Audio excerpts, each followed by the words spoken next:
தமிழ்நாட்டில் ஆட்சி அமைச்சு ஒரு மாசம் மேலாகியும் மக்கள் பார்த்தீங்கன்னா நிறைய பிரச்சனைகள் வெயிட் பண்ணாம அடிக்கடி அங்கங்க ப்ரொடெஸ்ட் பண்ணிட்டு இருக்காங்க, போராடிக்கிட்டோம். அடிப்படையா தேவைக்கு கூட எலக்ட்ரிசிட்டி, பவர் கட்டு, இது போல வாக்குறுதிகள் கொடுத்த விஷயங்கள், இது எல்லாத்துக்குமே பார்த்தீங்கன்னா போராடி கொண்டிருக்கிறது. இது எல்லாமே வந்து பார்த்தீங்கன்னா ஆட்சியோடைய மோசமான நிலைங்க. எந்த எம்எல்ஏவும் சரி கிடையாதுங்க, ஓட்டு போட்டு தெரியாம தேர்ந்தெடுத்துட்டோம், மினிஸ்டர்லாம் சரியில்லை அப்படின்ற மாதிரி தான் இன்னைக்கு பேச்சு வந்துட்டு இருக்கு. ஆப்போசிஷன் பார்ட்டிகள் எல்லாருமே சொல்லிட்டு இருக்காங்க.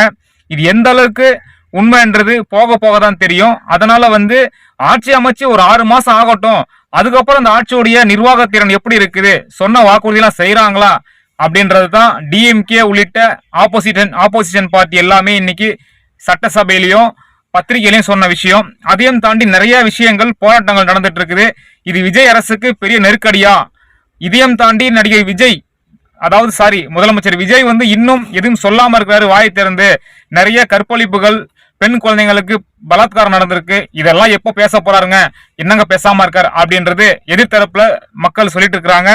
இதை பத்தின கருத்துக்கள் எதுவாக இருந்தாலும் கமெண்ட் பண்ணுங்க. Happy Sunday.